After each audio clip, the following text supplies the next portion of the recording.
Bonjour tout le monde, ça va al-khir. Aujourd'hui on part sur une recette, enfin 2 recettes juste et simplement sublimes. J'espère que tout le monde va bien, j'espère que tout le monde se porte bien et j'espère que vous avez tous passé un excellent week-end. Aujourd'hui on part sur du sublime.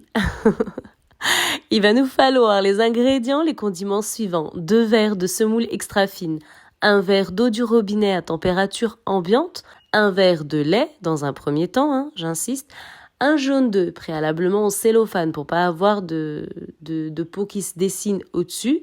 Juste à côté, vous avez 3 grosses cuillères à soupe d'huile de tournesol. Je le répète.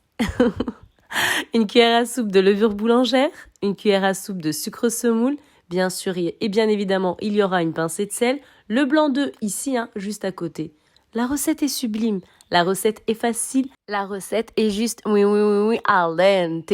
Il va nous falloir en condiment solide également 3 verres du même verre utilisé au départ de farine. Dans un premier temps, on va venir récupérer une casserole, on va venir chauffer légèrement l'eau et le lait, juste pour qu'il soit tiède, pour aider notre levure boulangère pour préparer notre travail. Ensuite, le bol de notre KitchenAid ou de notre robot à la maison, 2 verres de semoule extra fine, la cuillère à soupe de levure boulangère, le blanc d'œuf, les 3 grosses cuillères à soupe d'huile de tournesol et bien entendu une petite pincée de sel pour bien sûr équilibrer l'amertume. Une recette, oui, al dente.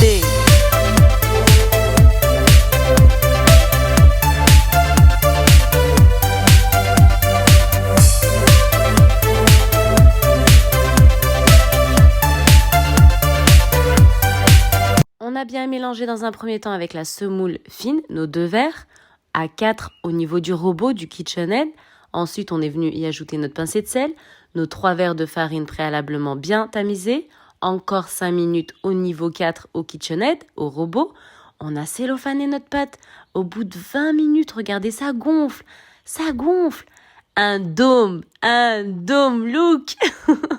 On vient au bout de 30-35 minutes dégasifier toute la pâte, ça dépend de la température qu'il y a à la maison. Un moule préalablement bien beurré, notre pâte, jaune d'œuf avec un peu de vinaigre si vous souhaitez, ou de la crème fraîche ou du lait. Vous mettez ce que vous souhaitez au-dessus, des graines de sésame, du nigel, des graines de pavot, cresson, ce que vous souhaitez. On enfourne à 180 degrés, cuisson d'abord en bas, ensuite en haut, pendant 20 minutes. On enchaîne immédiatement sur une sublime seconde recette. Ici, vous avez 2 oignons. On va venir les couper en fines lamelles. Vous me voyez ici tout diviser, les dispatcher à l'intérieur d'un moule. Vous prenez un saladier, ce que vous avez à la maison. Ça a peu d'importance. Ensuite, on va venir récupérer d'autres ingrédients, d'autres condiments. On va bosser, on va travailler aujourd'hui avec des cuisses de poulet, de ce que vous avez dans le frigidaire. Regardez, si possible la viande blanche, ça sera oui, al dente. Donc comme à mes habitudes, je viens y retirer la peau, regardez, voilà, une cuisse, zouge, regardez, l'athlète, regardez, c'est oui, al dente, voilà. Alors des cuisses de poulet, 2 oignons, ici on vient y ajouter tout simplement 4 pommes de terre de taille moyenne, coupées en fines rondelles. Et puis c'est bon, on prépare ici une charmoula. Donc il va nous falloir les ingrédients, les condiments suivants.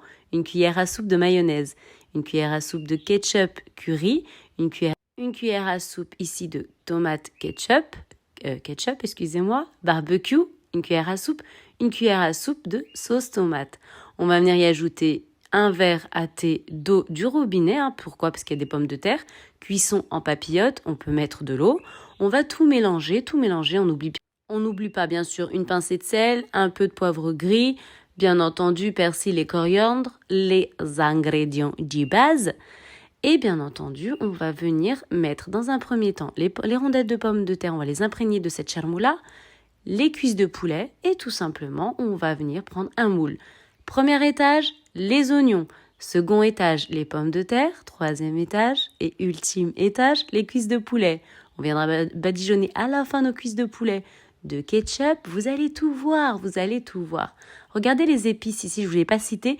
Une cuillère à soupe de gingembre, la moitié d'une cuillère à café de poivre gris et une cuillère à soupe de ras el hanout. Voilà. Et bien sûr après, bien entendu, le verre à thé, comme je vous l'ai dit, d'eau. Bon, j'ai beaucoup parlé, hein, donc maintenant c'est wake up pour les personnes qui sont pas levées. Wake up, wake up. Eh oui, Choum Choum, elle est là, hein. Elle oublie pas son peuple, elle oublie pas sa communauté. Je vous laisse apprécier la fournée, elle sera en papillote, je vous laisse tout regarder. Vous oubliez pas la sarriette, hein. Mettez, herbe de Provence également. Mettez. J'ai aussi ajouté 2 cuillères de pulpe d'ail, comme vous avez pu le constater. Mettez aromatisé, suivez à la lettre la recette de ma préparation. Et vous allez vous régaler. Elle est moui al dente. Bon, alors là, on a tout, hein. Le khobzodar, le gratin, arôme et goût, hein. Il est sublime, il est délicieux. À la sortie de la fournée, vous mettez ce que vous souhaitez, du persil, du coriandre, des olives préalablement coupées en rondelles. C'est magnifique, c'est sublime. Bon, j'ai bien travaillé, hein, j'ai terminé, hein. Donc, pour les personnes qui se lèvent pas, ils vont apprécier à leur lever.